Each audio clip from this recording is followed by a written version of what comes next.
What's up, everybody? It's your boy T Fields here, aka Thug Geek, founder, CEO of BSN.TV. And of course, we have the awesomest Miss Erica Heck, the Fonzie, the Fonz, what I like to call her. And this week episode of BlerdSoup, we're going to get ready to get started. I'm going to let her take the lead.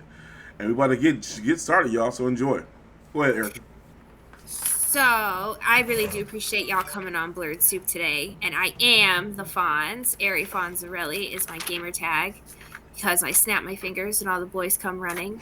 Yes. But today we are talking about no boys. Today we are talking about PlayStation, my forbidden love.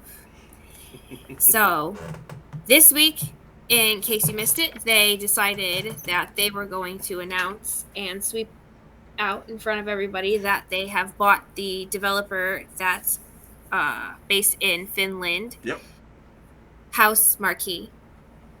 The price of it has not been disclosed yet, but they did just have House Marquee, that is, just had a fantastic turnout with their PS5 release of Returnal. Which was fantastic. Yes, you've played that, haven't you? Yes, yes. Yes, I, yeah, you streamed it. yep, yes, I did. I Yeah. love role games. Like I'm ever since Dead Cell came out, with it been the role play type games where you die, but it keeps the story progressing and progressing and progressing.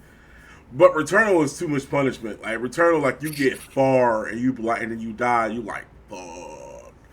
It's not like Hades or it's not like Dead Cells, like where you know that mistake was. Like Returnal forces you to die, and you like fuck. Forces you. Yeah, you literally force you to die. Like there's certain characters you can't beat in the game. So do you have any? So I the in most role playing games, like the biggest like advice I was given is to save, save, save. Is that not an option in Returnal? No, no. When it comes to roguelike games like that, like there's no option Mhm. at all. Like you literally play, you sit down, you play until you die, and then when you die, it starts you right from the beginning again. Oh my But gosh. and that's why a lot of people are complaining because they wish because it's such a long game. Like it's not like Dead Cells or like I said Hades or the new one that came out I was playing for Xbox Two. I forgot the name of it, but those games you can sit back and you can enjoy it. Like you just sit down, yeah, I'm gonna go through this real quick and that's it because it's pretty quick, pretty quick. Like you beat it in 3-4 hours. Where Returnals, you're playing a level for 4 hours, and so like you would like that save functionality where you like, dude, like I'm exploring because it's a Metroid game. It's like for us, it's Sony's version of Metroid. You're single Metroid. person by yourself. You're doing exploration. You leveling up your guns and stuff, and you get to keep some upgrades. But yeah, that's why everybody was complaining because it's such a long playthrough. I love that you're in love with Metroid. Just on the record. I mean, let's be real. Like Samus does not get the respect she deserves. She's a one woman army in space. Like you got Star Trek, you got Star Wars. These motherfuckers are in groups of people. She is solo dolo with fucking armor, and that's it. And a ship, and she's like, "Yo, what's up? What's going down? I got this." Blows that bitch up. She dips out. Like she does it. Oh, it's fantastic. Well, anyways, like yeah. And plus, come on, like it was like the biggest reveal in the '80s. The whole time you think you're playing with a dude, you're like, "Oh my god, it's a blonde chick." It's a blonde chick. it's a I blonde. love that. It's a blonde chick, and and it's just like, yo, it changes complete patterns. It's like, I mean, everybody wants to talk about Laura Croft and everybody and shit, but like, no, Samus Aran was the first badass. Well, Returnal is, well, Yes, despite my lack of knowledge, Returnal is not the first game that they've released with PlayStation. correct. They've had a partnership with them since PlayStation 3 when they released Super Stardust HD. Yep. Now, I've never played like either of those games, and I didn't even own a PlayStation 3 at the time. Mm. In the entire span that like PlayStation was out, I never once owned one or like really like played on one. Okay. Have you Um, always been the PC gamer master race? yes, but unintentionally. Mm-hmm. They all say that.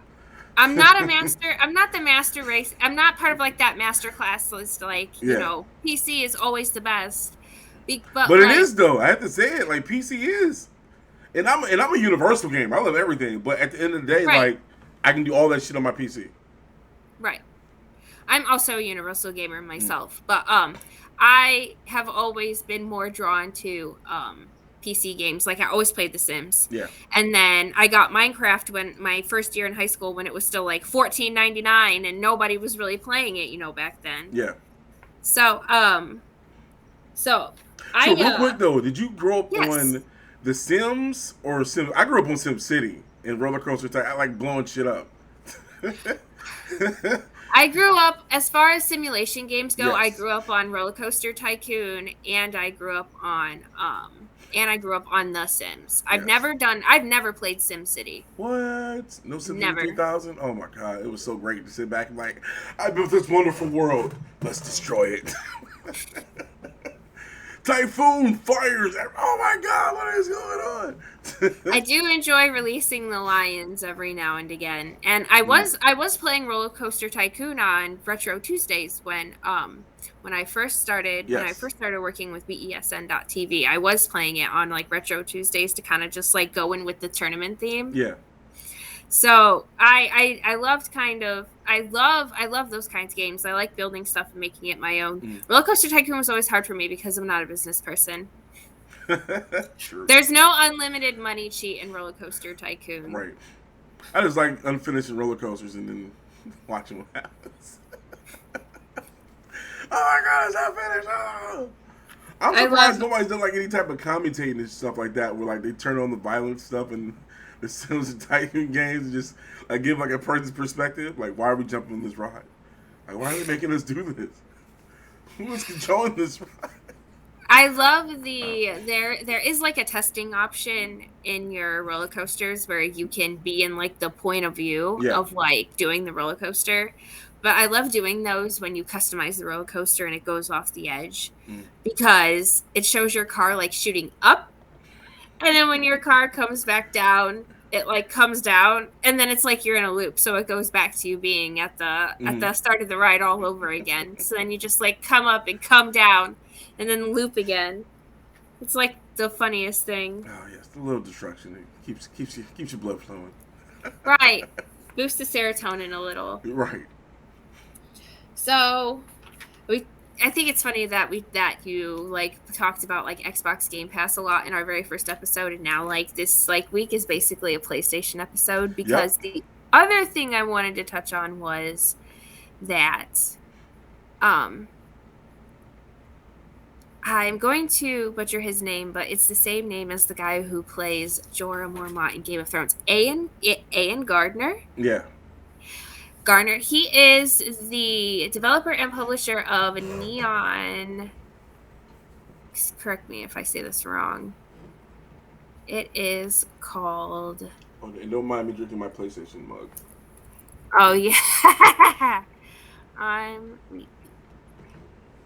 It is called Neon Doctrine. He's the publisher and the developer of Neon Doctrine, and he did a Twitter thread that you can read on the Thread Reader app, and it says, and I'm just going to read it all to you right now. It says, okay, I am mad enough to burn some bridges because honestly, what's the point of a bridge that I am not allowed to cross? So here's the thread about Platform X. Okay. I will not be defining Platform X, but it's the operator of a very successful console and does not have Game Pass. Shots fired.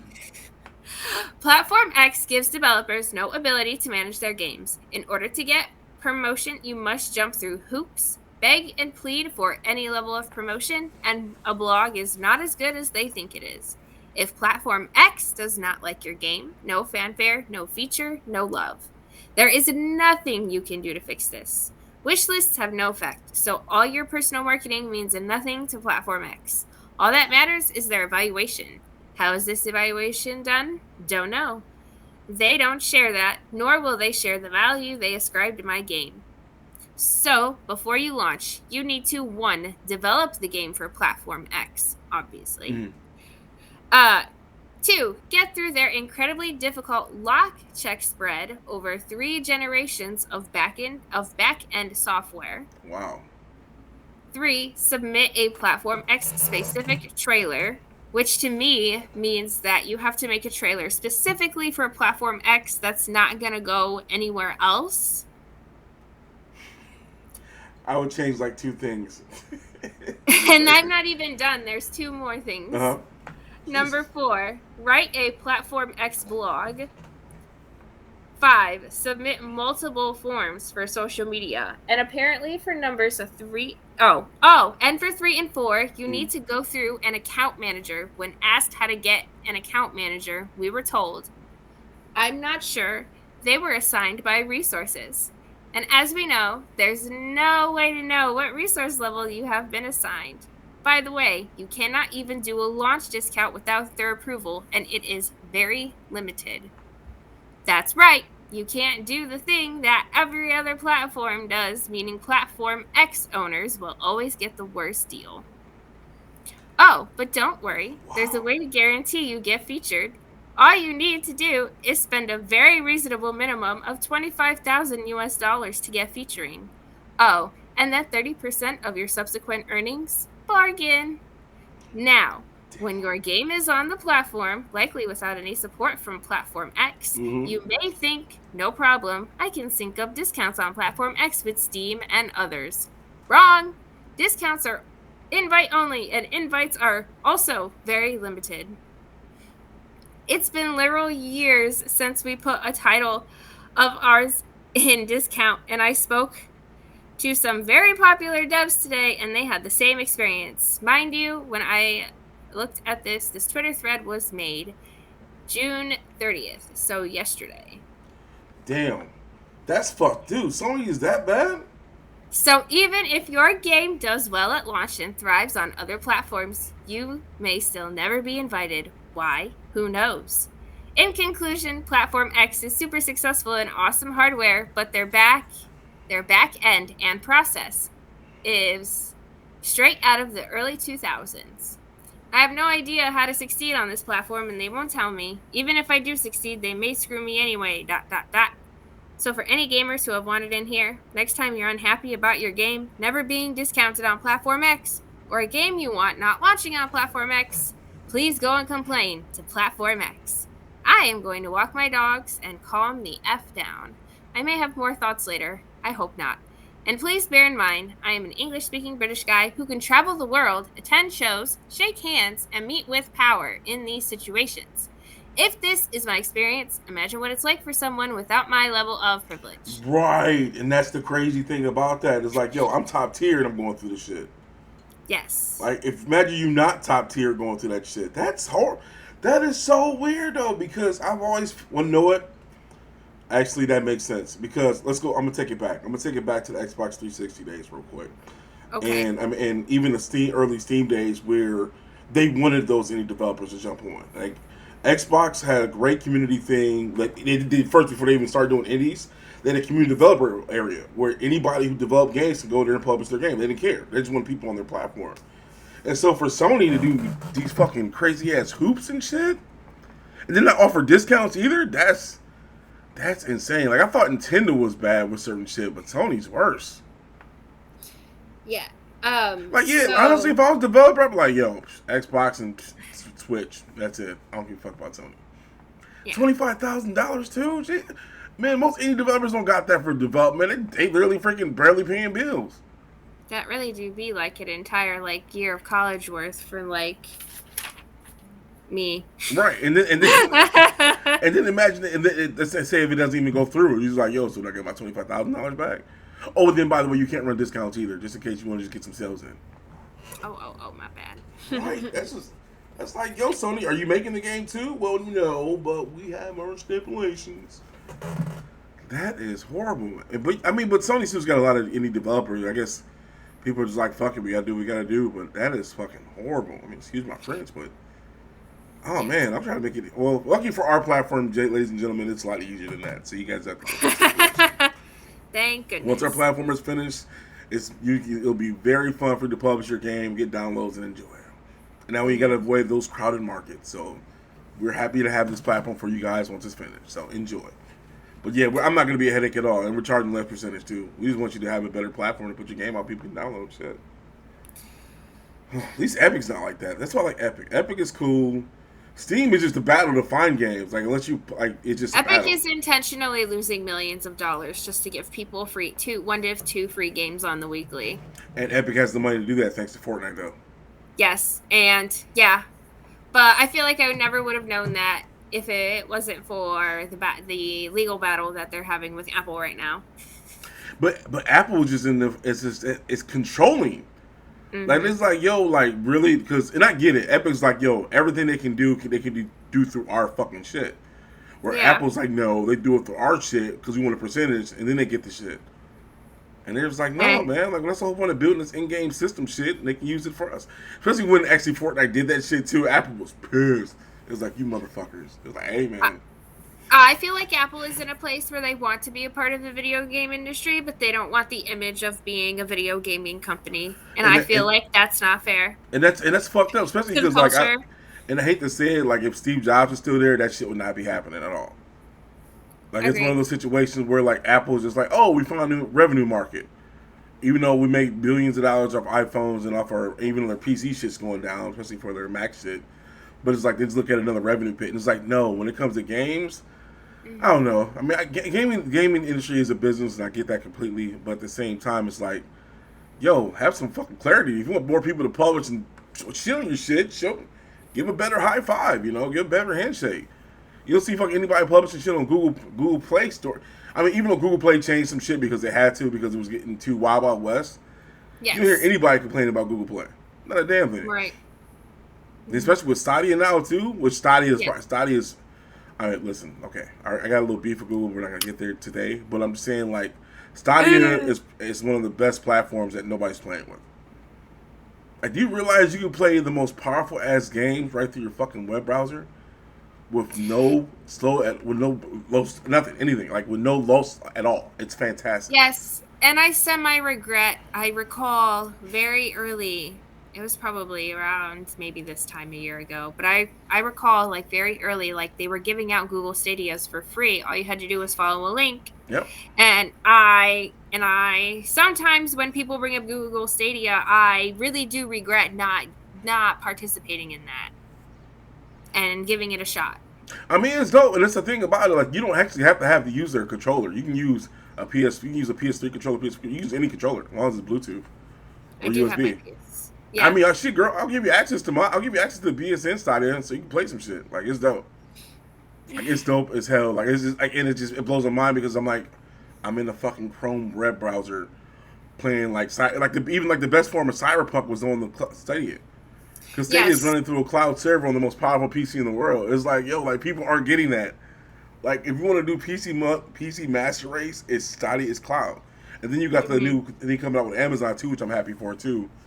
Like, I'm real happy for that. So, especially with us being our partner. So, but yeah, that's horrible for development. I mean, one thing I know, Amazon Game Yeah. Studios is changing their format and flavor too, because I feel like Amazon they just did so many pushes of games where they just should have did better market testing. Because I just feel like you shouldn't try to compete with Fortnite. Don't try to compete. Sure. Don't Of try to course. compete with Overwatch. Like, don't. That's why Apex was successful, because Apex was like, yo, we're not Overwatch, we're not Fortnite, we're Apex. Mm-hmm.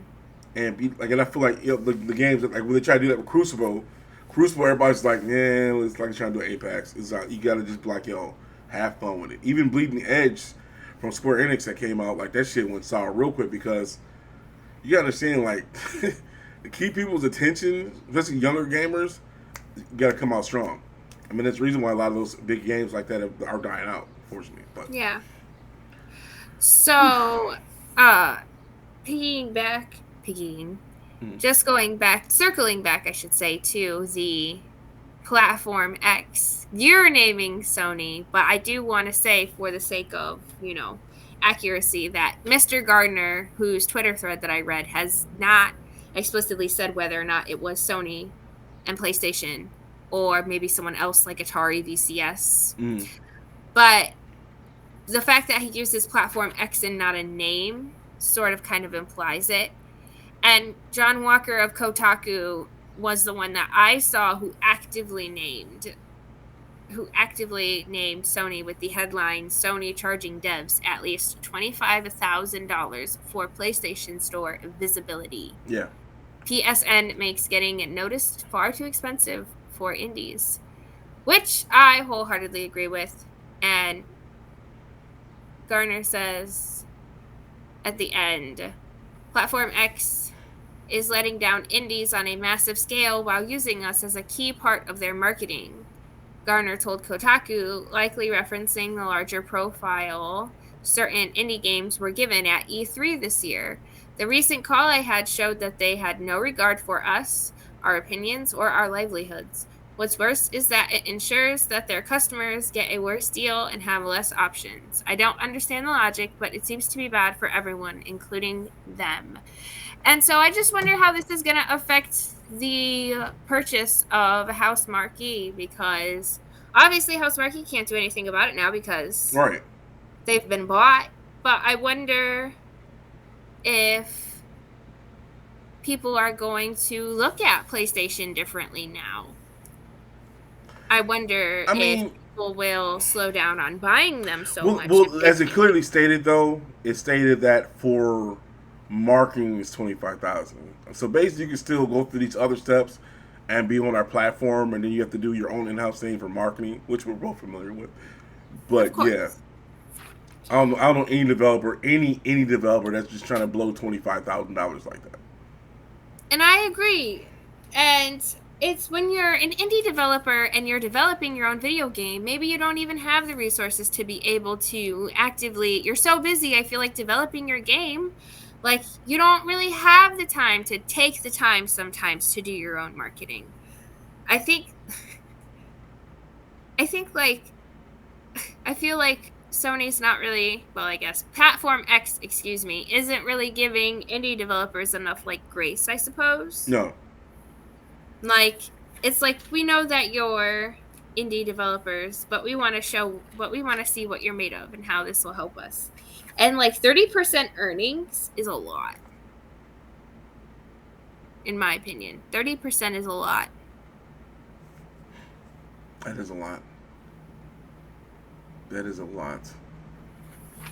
Especially based on the price of the game too. So yes. I mean, if it's, let's say the game's $10, that's automatically $3 gone. So you're making $7. Making $7 off of the game that you probably spent definitely more than $10 worth of time on, and hoping to get 1,000 downloads. Even 1,000 downloads, that's only $7,000. Yeah, that's sad.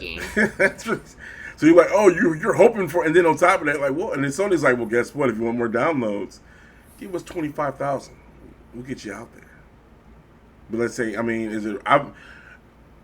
this is the thing. So I wonder if Sony actually has a contract that states something that they're guaranteed views, or what that receives. Because I want to know, if I'm giving you 25,000, what is my rate of views? Who's looking at it? What's the percentage? If that's in it's for example, you get website hits, you get over 1 million hits, but your actual unique visitors is actually what matters. And that's why I kind of hope Sony kind of people coming back. Exactly. Yeah. If I pay you $25,000, Sony, I want you to guarantee me I'm getting triple that money back. Yeah. Because I'm be pissed. You're I gave you $25,000 and I made $26,000. I'm a $1,000 profit right now. Hell no. Yeah. And if you don't make that money back, then you're kind of I don't want to say you're screwed, but you are. It's just so low. It's not. I just feel like it's incredibly unfair. I think about the indie developers that I have interviewed, and I just can't. I don't. They do these things on their own. Sometimes they invest the help of family. They invest in the help of friends. I can't see them investing in the resources that they do have and do use and being I need $25,000 to have Sony help me advertise my game to go on PlayStation. And then everybody's going to be well, that's great, but how much do you think they're going to want to sell your game for? And you go, I don't know. Nobody's going to want to help you. Nope. Or imagine that conversation with a bank loan. I needed a bank loan so I can finance some marketing through Sony. What are you looking for, sir? Well, I'm looking for $25,000. But if you can get 30, that'd be great. No, that's no. That has to be for like maybe AAA. No. No, because That's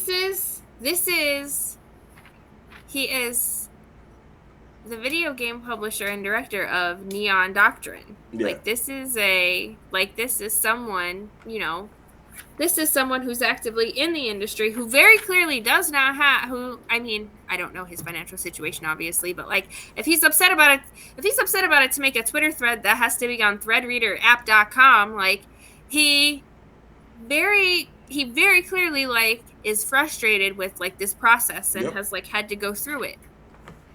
And I feel bad for him because like as like a Team PlayStation person, this like upsets me because it's like, what if I like this kind of reminds me of goes back to when Aerial Knights Never Yield came out, and he had shared the Kotaku story on Twitter and had quote tweeted it and said, "Yep," and he said, "Ask me if Never Yield is on platform X."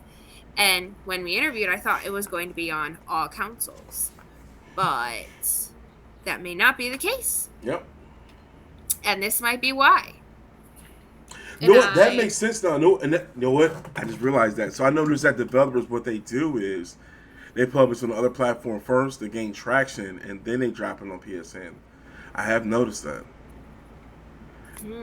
That's like, for example, even Studio Mir with Cuphead. They had the Xbox exclusive first, build great traction, and then it was until last year they put it on PSN. And Cuphead came out in 2016? Yep. That's crazy. That makes all sense now. I've seen a pattern. I'm going through a list of games I've seen on Xbox and Switch first, get there, and then they publish it over. Yep. They're like, all right, now we got the money for it. Let's go on Sony. That sucks, though. So I don't like to hear that. Bothers me. That really bothers me. I'm like, Sony, like, really? I mean, y'all should not be acting like that at all. Y'all acting brand new. It gives me the vibe that Sony Interactive Entertainment is hurting for money when they shouldn't be. Because Sony overall, I feel like, is a very large company with its hands in very many different entertainment pockets. Yeah. And so if their budget isn't if Sony overall's budget isn't at least partially invested in Sony Interactive Entertainment that makes its video games, then what is their budget going to? More movies? What? More Spider-Man movies? Are they hoping for a Disney deal now? Like, I don't understand. I don't understand. Yeah, this is not making any sense logically at all. No. But I wonder. Go ahead. I mean, I hate to say this, but it's just like, argue. It's like Sony. You guys okay? You guys need some money? You guys all right? You need some money? You sure? I mean, don't get me wrong. Like, but then Sony has still have a lot of great timed exclusives, like the Ghost of Tsushima. I mean, they got Ratchet & Clank. They got a lot of literally great exclusives. You know what? Fuck that. You shouldn't be acting like that, Sony. They need to get their ass whooped for that shit. Y'all should not be like, that's just gouging. Listen, it's like a back alley deal where someone's like, "Hey man, come here. You want to make some money? Give me $25,000. I'll get you some money." And even now, I feel like purchasing Housemarque is, right. I bet you they probably bought it for like $100,000. I'm just kidding. Like, no way. Like, it's got to be something where Sony was like, Sony was like, they're not paying $1 billion like Microsoft did for Bethesda. We know that. Mm-hmm. It'll definitely be like in the $1 million figure. But yeah, it's definitely not going to be like, oh, you ain't got that lifetime. They're not getting that lifetime money from Sony. Sony's probably giving them the exact change too. We'll give you 1.235. I wonder if their buying of Housemarque is kind of a way to start getting more developers to publish their games exclusively because you can only get Eternal on PS5, right? Yeah. And Housemarque did Returnal, so like I feel like it's very well within the realm of possibility that Housemarque could become a PlayStation exclusive developer. And that's fine. I mean, that's to me the same thing happened with Insomniac Games and shit like that, like where they still publish. I mean, but then again, those guys have had those handshakes since the PS1 days. Yeah. So it's like this is someone brand new, right?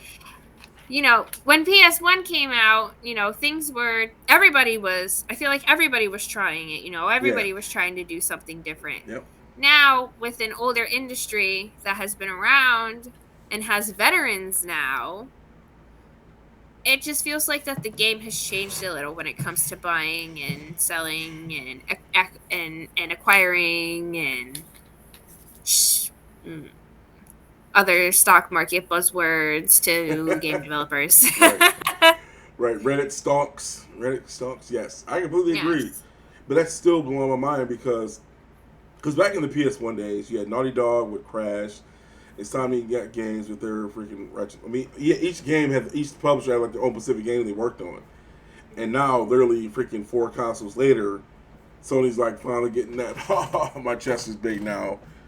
And I like the fact that they bought Returnal because Returnal, it's a fantastic game, but I just can't hang with the fact that if in order to get buyout by Sony, you have to do an exclusive with us first. It has to sell over this. It's like I feel like they have this crazy checklist now of everything.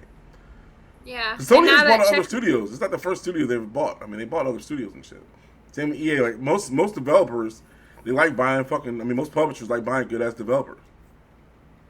As any publisher, I think would. Yeah. Because but at least they're not doing what EA did. EA was buying developers left, right, and then closing that shit down. Yeah. And that was the issue I had with EA. They went, you're ours. And then they just closed the studio. Like, pandemic, we lost a lot of good studios. Yeah. But then again, like, hey, if I'm a development company, I get that buyout option where I got to worry about my money anymore.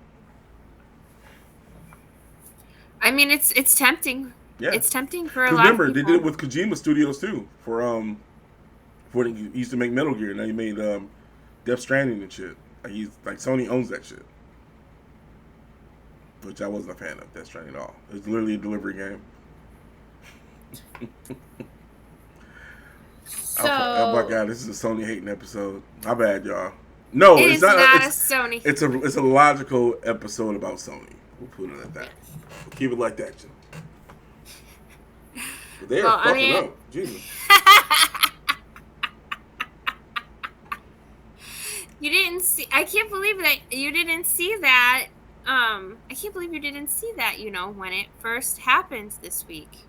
No, I saw an article about what they did, but I know that all that shit wouldn't happen. I'm like, that changed my whole view on the company right now. Like, you motherfuckers is like, ugh, that's greedy. I wonder what will come of this. What will become of this Twitter thread? So what happens if you're okay? So what about this though? Then, like, what happens when your game gets popular and you didn't pay that $25,000? Is Sony gonna try to find a way to take it from you anyway? Well, I guess they'll get 3% of that. They'll get 30% of that $25,000. Remember? Yeah. That's fucked up. I feel bad for the cats with Fall Guys last year when Fall Guys blew up and shit. Like, is that where they started? Was on PlayStation? Yeah, and they're like, we got that good stuff. But that makes sense too because I don't think Among Us is on the Sony yet. No, I didn't think it was really on. I didn't think it was on Xbox either. No, it's definitely it's on Game Pass, but it's on Game Pass for PC. Ooh. See, yeah, that's what I'm saying. Like Game Pass for PC, you say? Yes, ma'am. Do I have to have an Xbox account? I just have a Ubisoft account. No, well, Game Pass is actually you have to get an Xbox account. Yeah. Oh. Yeah, but it's dope though. Like I was playing it the other day. All right, I'll think about it. I'm telling you, Game Pass is that true. Now, oh my god, I sound like a fanboy, but I'm not. I'm just realist about shit. People. It's okay. If you're secretly in love with Xbox. I love Sega. That's my best friend. We go back all the day. I'll always say I'll be a fanboy of that because that console and that game and that company made me the person today. But yeah, no, I didn't. No one. I gotta have a call with Sega. I need to note this. Call Sega. Like, I'm the biggest fan, and I don't feel like I get any love. Yeah, you should get some love from Sega. Right? It's like, yo, like you know my arm, people. I drink. Well, maybe we should. So, He's a lifetimer. a lifetimer. When you have a tattoo, I think it's pretty solid, you know, how in you are on something, honestly. Especially when it's pop culture related. Speaking of tattoos, do you have any tattoos at all? I have 3. So I have this one. Nice. And then, well, you can't really see it, but I do have one on my kneecap. And Kneecap? then, That sounds horrible. it's like not so much on my kneecap, so much it is like above the knee, more on my Okay. thigh. I'm gonna say on kneecap. That sounds super painful. And then I have one in the middle of my back. Oh, nice. No, Yeah. really, no House of Stalk tattoo. No No, but I dire am wolves. thinking of no dire wolves. I have a wolf on my back, so I probably won't get another one. Okay. But I am thinking of getting like a laurel of blue roses. But I don't know if I kind of want it. I think I kind of want it like around like my ankle, kind of like a little ankle bracelet of like blue That makes roses. sense. Yeah. So I think I think that'll probably be my last tattoo. What? Oh, I'm just getting started. Like I'm everywhere. I know. I have friends who have tons of them, but I was never really somebody who really wanted a ton of tattoos, like to begin with. Same here. I agree on that. Like I didn't get my first tattoo till 2016. Yeah. I was, Wow, I really? was, yep. Like literally, this is all just 5 years of tattoos already. See, I got my back done probably like 3 weeks after I graduated high school in like 2012. And then in summer 2014, I got my killer whale done on my leg. And then in 2015, in November, I got my West Virginia tattoo done. West Bay. Yeah, that's where my grandparents are from. But yeah, that's awesome. Yeah, I got my first one. My first one was my Gengar, and then that was it. I mean, literally, I went right from there. Gengar, got my Gears, Kirby, Gaming Buddha, Sega. I really, truly, actually find tattoos to be like super painful. So like I have like really like decided that like I wouldn't get very many of them because like it is really painful to me. And I know like and a lot of my friends have higher pain tolerances and like the feeling of like getting tattoos, but I don't. I just like the end result. But because I don't like the way they feel, I don't get very many of them. You're like, just get the shit done. Yes. I love it. Like this is a 5-hour session. This arm over here.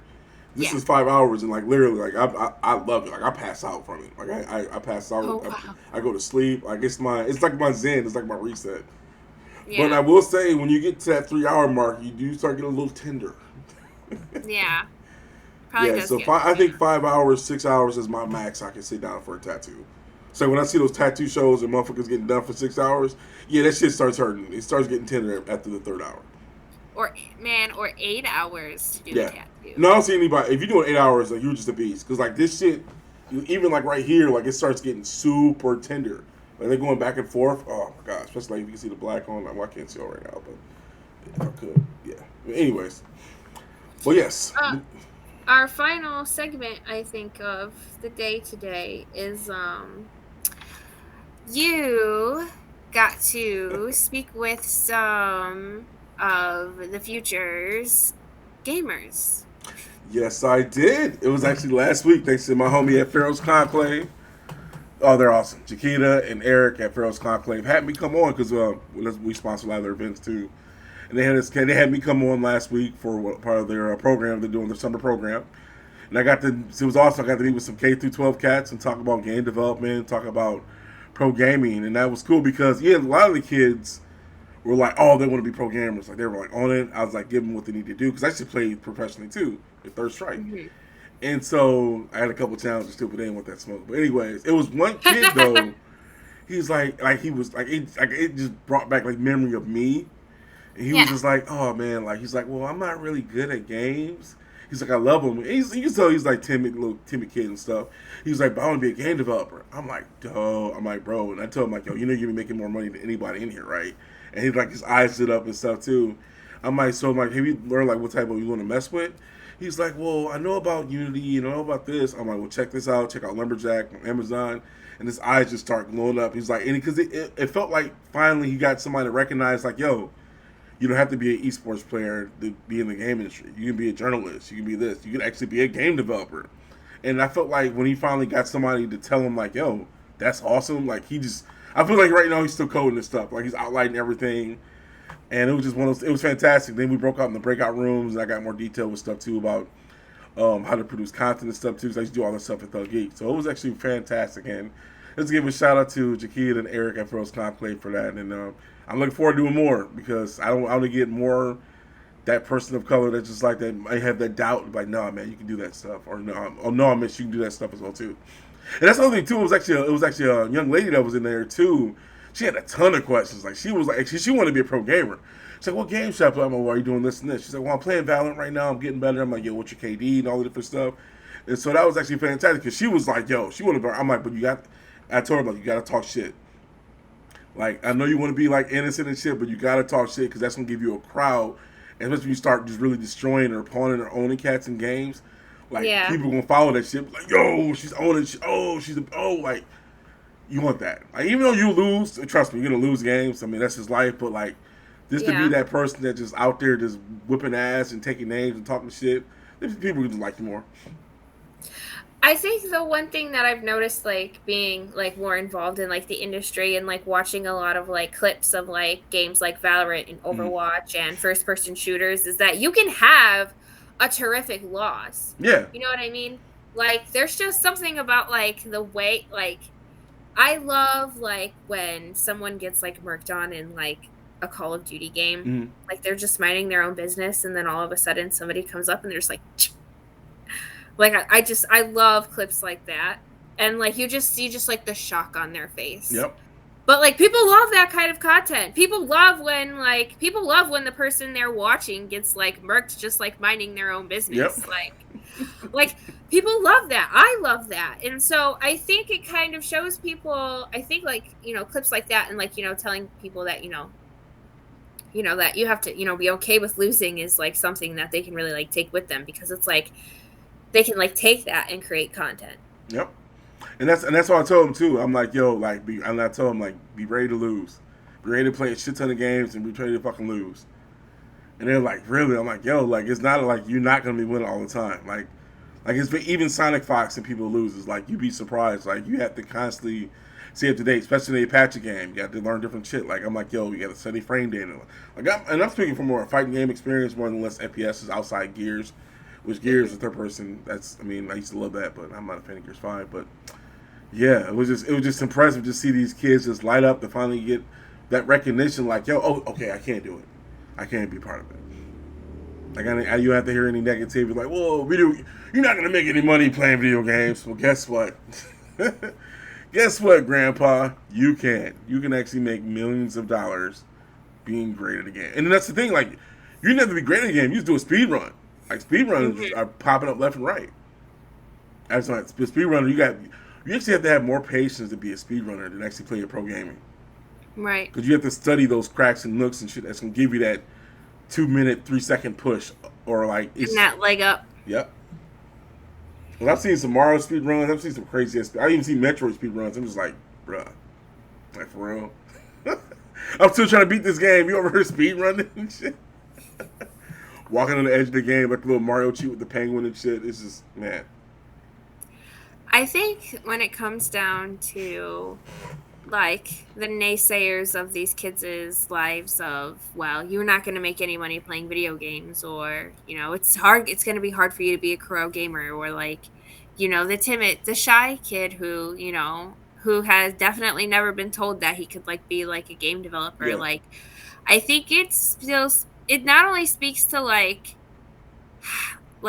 maybe like the way like people older than us view video games, but I also just think it speaks to like how uneducated like people can be about like the video game industry and how big it like really truly is. Like, this isn't, you know, it's not, you know, people hiding in their basement, you know, playing games from like start to finish and like not doing anything else with their time. You know, some people have 9-to-5 jobs, some people work in food service still, like some people do it full time. Like some people just kind of do it for fun, like on the side. And I think a lot of people don't know, like, you can be all in and you can be half in, or you can just, if you're buying video games and you're playing them, congrats. You are a participant in the video game industry. Like, Right. that's how I feel about things. Like, whether you want to actively be participating in the industry or not is like entirely up to you. But at the end of the day, that's where your dollars are going. Yep. You are a consumer of the industry. And so it kind of like blows me away that, like, the parents in their lives, like, know that they enjoy video games and will consume them, but like don't really take the time to kind of get to know the industry that they're wanting to be a part of. Right. Because for other things like that, it's probably not the same. Like, if kids want to be, a firefighter, they can go to, like, they can be part of like the junior firefighters, like I was. If you want to do something in law enforcement, you could be a police explorer. Like, there's programs for certain jobs in place, but to be a part of a video games industry program is still kind of stigmatized in a way. Which is interesting because I know you just recently wrote that article today that you published out about the fund and the developers that is supported with that money and stuff too. Yes. And I get it sometimes because like let's say you're in a studio, you're like, yo, like, where do I start? I need some money, but it's like at the same time it's like, well, you really got to build it out and then either Yeah. start a Kickstarter or it just all depends where you're gonna go with it. But just like Super Saiyan Games, like he got a little bit of money and he started working on the shit, learned everything he fucking self, and then look where he is now. Mm-hmm. And That's a good Super story too. Saiyan He's got a good story. That's a good story. Like that's a one man fucking team. That's just crazy. Yeah. He really loves the article I wrote about him. You did good work, Miss Fonzie. You do good, fantastic work. Speaking of which, you just recently did another interview recently, correct? 2 interviews. Oh, mate, technically I've done 3 interviews from episode 1 to episode 2. I've actually done like 3 interviews technically. Mm-hmm. And there we go. So, We got some people that she talked to. We got some folks. Yeah, and everybody was very nice. Everybody was very kind, and I am very thankful to. Who's gonna be a dick during the interview though? Huh? Why would somebody be a dick during an interview? Like, you just fucking interview doing what the fuck do you want to know about me? Well, I mean, trust me, like, you'd be surprised at like how like rude people can be, like during an interview, or sometimes it's not even like because like they want to be. It's just usually like their personality. Yeah, true. I mean, it's just like certain interviews where, let's say if you're going there to pick a bone with a person, I kind of get that why you would be a dick, but most interviews usually talk about the product, what are you currently doing, what are you working on, blah blah blah, and they go from there. But if you're being a dick, like, so tell me about this scandal. If you start an interview like that, yeah, that's not good. I try very hard not to be a controversial person. I mean, and I'm sure like, that's newsworthy and like things that like people like, would love to like read about, but Yeah. like that's not the goal of like why I do the writings that I do. Like, I do them so that I just feel like, it's like people know game developers exist. Yeah. I mean, they But, have like, to. I mean, otherwise it'd be no game. Precisely. Right. People know they exist, otherwise there would be no video games. But nobody ever really, I mean, and sometimes we know names, but we never really know faces. We never really know, like, we never really get to know, like, the people behind them. Mm. Like, we never really get to know, like, why the games that are being made and that they're making are being made, and why are they making these ones over others. Like, sometimes it's because they had like this creative idea for a while and wanted to play with it. Sometimes they have a dream and kind of correlate it that way. Yeah. And line it up so that the dream kind of makes more sense and can be more of a story than a jumble, like instead of like a picture show in your brain. So Yeah, see, coming down here, we got I don't know why, 1960s thing or something, whatever. Yeah, like a rolling projector, Right. March of War, Charlie Chaplin.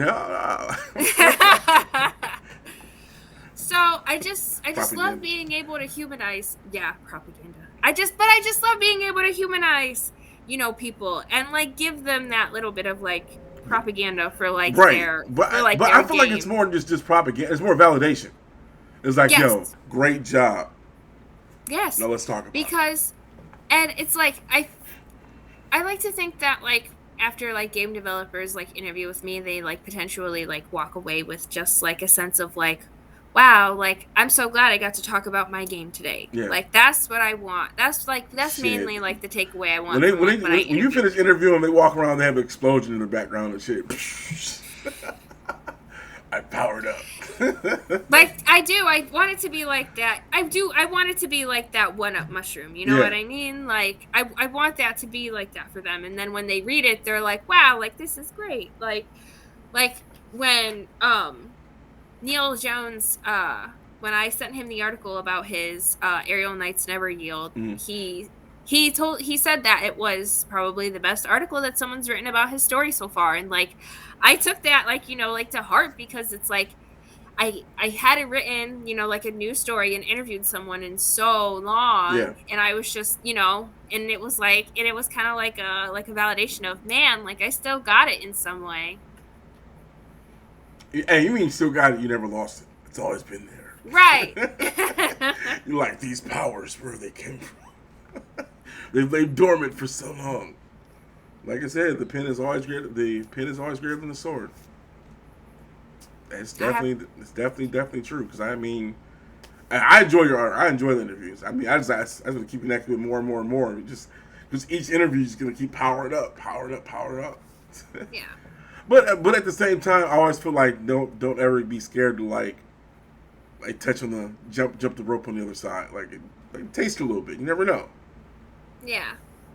Like cause I just feel like certain things like when it gets everything's all kind of linear. Like it gets kind of dry. Like some like chicken Sure. breast, it can get dry pretty quick. But you keep some flavor on it, it's gonna keep it going.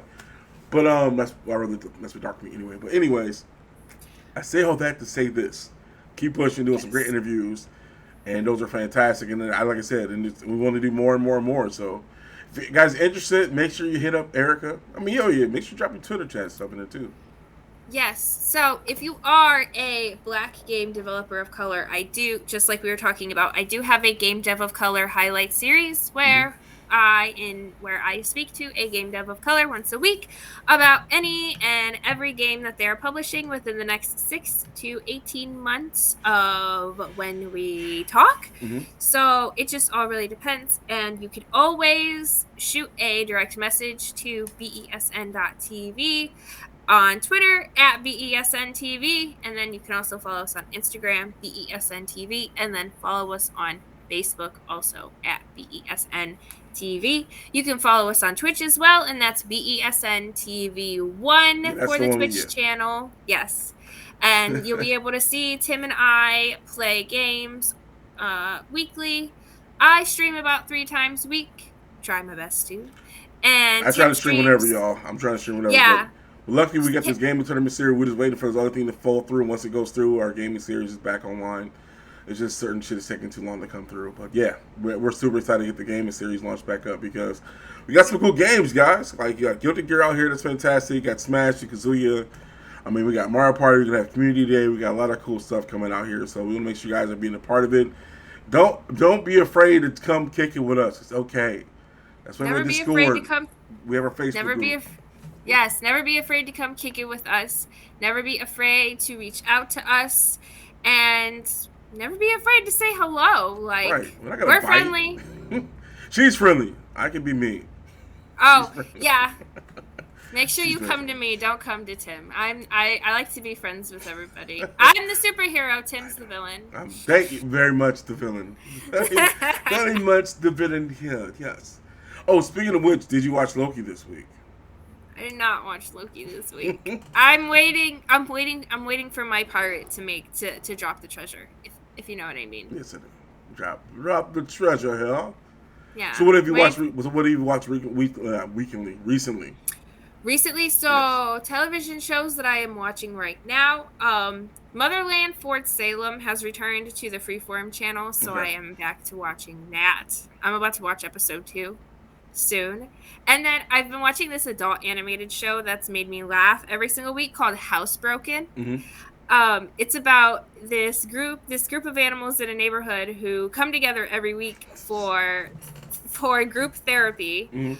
There's some dogs, there's some cats, there's a hamster, a thing that looks like a bush baby, but he holds like a little like parcel umbrella, and a very horny goldfish. But horny goldfish.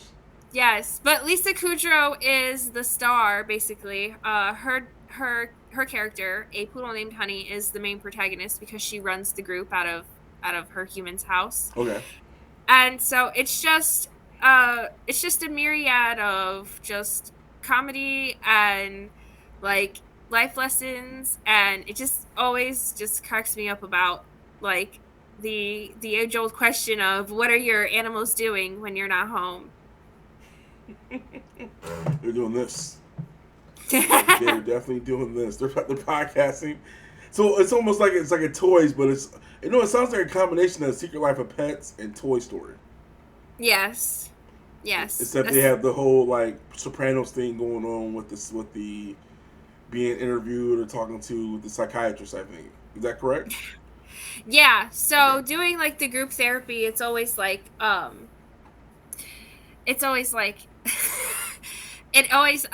episode always picks like a couple of animals from the group to kind of like follow along with like Honey's like main storyline. And so for the 4th of July episode, they followed 2 of the dogs. One of them is an emotional support animal, even though like they thought they were like an actual service animal the whole time. And then one of the other dogs got on a sedative, and so he was like really chill, but like his groin area was like pixelated as like a side effect of the medication. And then and then there's my 2 favorite characters. My favorite characters are the cats, obviously. So there's the fat cat Chico, who is definitely a girl because in the episode before last he had kittens. And what is this air on? What is it on? It's on Fox, but I watch it on Hulu. Okay. It comes on Mondays, but I always watch it on Tuesday mornings. Basically, it's basically like my morning cartoon. I miss those days, the good old days of Saturday morning cartoons. Oh, yeah. Kids these days. In this case, it's a Tuesday morning cartoon. Right. Tuesday get you up. But continue. My bad. I didn't continue. Mm-hmm.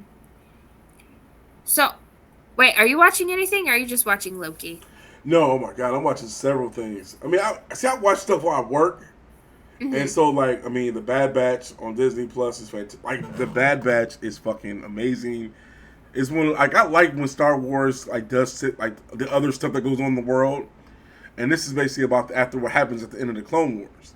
And, like, it shows, like, how the transition of everything through this batch of clones who are, like, broken from that. And, like, how the Empire's, like, it's very dope.